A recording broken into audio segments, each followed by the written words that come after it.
कानी बहू। किशोरी लाल जी के बेटे राघव की शादी की बात जगह जगह चल रही थी, लेकिन किशोरी लाल जी को कोई लड़की पसंद ही नहीं आती थी। और उसकी एक ही वजह थी, किशोरी लाल जी का लालची होना। उनको लड़की वालों से मोटा दहेज चाहिए था और इसी चक्कर में एक दिन वो एक बहुत पैसे वाले के घर अपने बेटे का रिश्ता लेकर पहुंचे। उस आदमी का नाम था ओम प्रकाश। देखिए किशोरी लाल जी, मेरी एक ही बेटी है और मेरी सारी संपत्ति जायदाद सब कुछ मेरी बेटी नैना का ही है। पापा, नाम से लगता है बहुत खूबसूरत होगी। कितना अच्छा नाम है ना, नैना। ओ, वैसे बात तो सही है आपकी। अब इतना पैसा है, ज़मीन जायदाद है, इकलौती बेटी, आप भी क्या करेंगे? सब कुछ उसे ही देंगे ना। बिल्कुल ठीक पहचाना आपने। बस बेटी की शादी और सारी जायदाद उसके नाम। पापा, बिना देखे हाँ कर दीजिए ना। इतना अच्छा रिश्ता फिर कहाँ मिलेगा? माला माल हो जाएंगे हम। मैं अपनी बेटी को बुलाता हूँ। अरे नहीं नहीं नहीं नहीं, आपकी बेटी का नाम नैना है, सुनकर ही लगता है बहुत सुंदर होगी। रहने दीजिए अंकल, मैं तो आपकी बेटी के नाम से ही इतना खुश हो गया हूँ कि उसे बिना देखे शादी करने को तैयार हूँ। अब तो मैं उसका चेहरा सीधे शादी के बाद ही देखूंगा। और इस तरह राघव नैना का चेहरा नहीं देखता और उससे शादी कर लेता है। शादी के बाद अपनी सुहाग रात पर जब राघव नैना का घूंघट उठाकर देखता है तो नैना की आंखें बंद थी।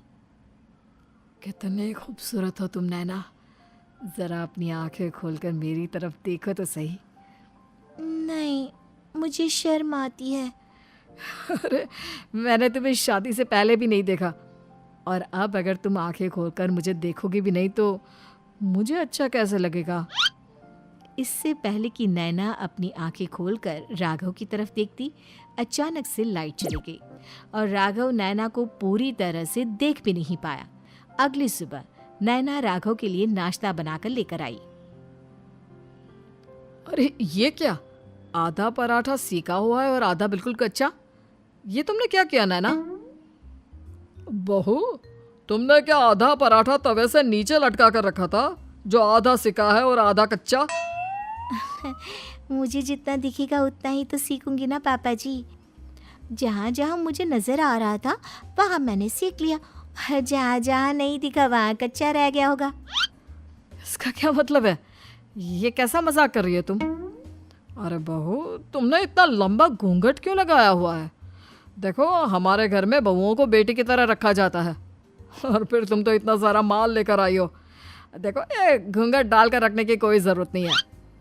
हाँ नैना, पापा जी ठीक कह रहे हैं, तुम तो आराम से रहो, अपना ही घर समझो। नैना अचानक से अपना घूंघट उठा लेती है। अरे ये क्या पापा, नैना की तो एक आंख फूटी हुई है। नाम से नैना, लेकिन ये तो कानी बहू निकली। मेरे साथ धोखा हुआ है, धोखा। बिना दिखाए अपनी कानी लड़की मेरे संग ब्याह दी। मुझे कानी बीवी नहीं चाहिए। मुझे अभी ओम प्रकाश जी से बात करनी पड़ेगी। आखिर उन्होंने मेरे साथ ऐसा किया क्यों? अरे, आप लोगों ने ही तो पापा से कहा था कि आप लोग शादी से पहले मुझे देखना नहीं चाहते। अब मेरे पापा पर क्यों इल्जाम लगा रहे हैं? अरे लेकिन उन्हें बताना तो चाहिए था ना कि तुम कानी हो, एक आंख से तुम्हें दिखाई नहीं देता। किशोरी लाल और राघव नाराज होकर ओम प्रकाश को अपने घर बुलाते हैं। पापा जी, ये आपने क्या किया? शादी से पहले बताया क्यों नहीं कि नैना की आंखों में परेशानी है? अरे, आप ही ने तो लड़की देखने से मना कर दिया था। अरे लेकिन आप बता तो सकते थे।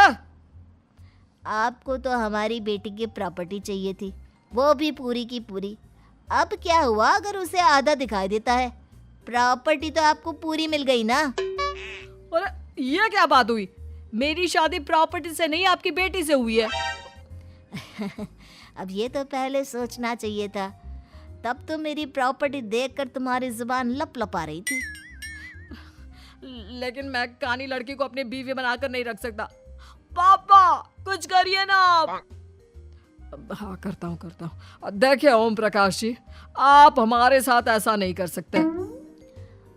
और तुम देखो, अगर तुमने मेरी बेटी से शादी तोड़ी ना, तो जो भी प्रॉपर्टी मैंने तुम्हें दी है वो तो पूरी की पूरी वापस ले ही लूँगा, और आधी प्रॉपर्टी तुम्हारी भी लूँगा।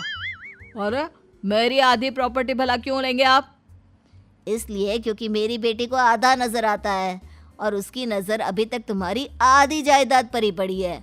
अब तुम उसे घर से निकालोगे तो कुछ तो लेकर जाएगी ना।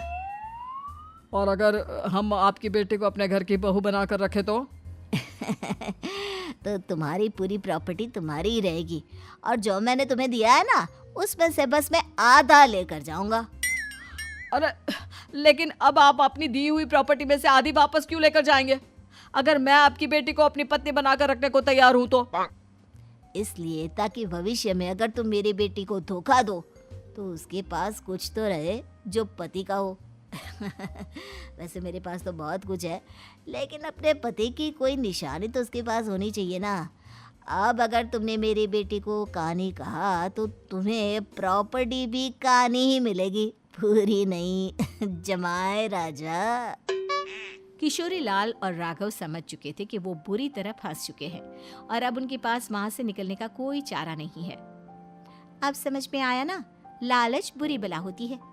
एक तो तुम्हें प्रॉपर्टी मिली, ऊपर से बीवी मिली, उसमें तुम्हें नखरे भी दिखाने हैं। आए बड़े, चुपचाप बैठो दोनों। कुछ दिनों के बाद नैना राघव की कार लेकर बाजार घूमने निकलती है और जब कार लेकर वापस आती है, ये क्या? एक तरफ से मेरी गाड़ी पूरी खराब हो चुकी है। लगता है तुमने मेरी गाड़ी को किसी दूसरी गाड़ी के साथ एक्सीडेंट किया है। अरे अरे कितना बड़ा नुकसान कर दिया तुमने बहू। वो क्या है ना पापा जी, मुझे एक आंख से दिखाई नहीं दे रहा था, सामने से गाड़ी आ रही थी। मुझे तो सिर्फ आधा ही दिखाई दिया और वो गाड़ी मेरी कार से रगड़ते हुए निकल गई। अब मैं क्या करूं बताओ? आप इसे ठीक कराने के पैसे कौन देगा? तुम्हारे पापा? तुमने मुझसे इस तरह से बात की? अभी रुको। नैना राघव की शिकायत ओम प्रकाश को कर देती है।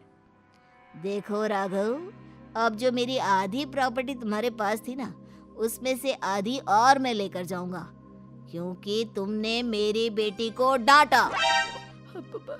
अरे नहीं नहीं पापा जी, गलती हो गई, माफ कर दो। गलती की तो कोई गुंजाइश ही नहीं। अगली बार मेरी बेटी को डांटा तो बची हुई आधी में से आधी और ले जाऊंगा। लालच के चक्कर में हम दोनों ने बहुत बड़ी गलती कर दी बेटा। एक तो तुम्हें कानी बहू मिली और ऊपर से जो माल मिला वो भी काना। इस तरह राघव की हर एक गलती पर ओम प्रकाश उसकी प्रॉपर्टी का आधा आधा हिस्सा लेकर अपना सारा माल वापस ले गया और राघव को कानी बीवी से काम चलाना पड़ा। भाई लालच वाकई में बुरी बला है।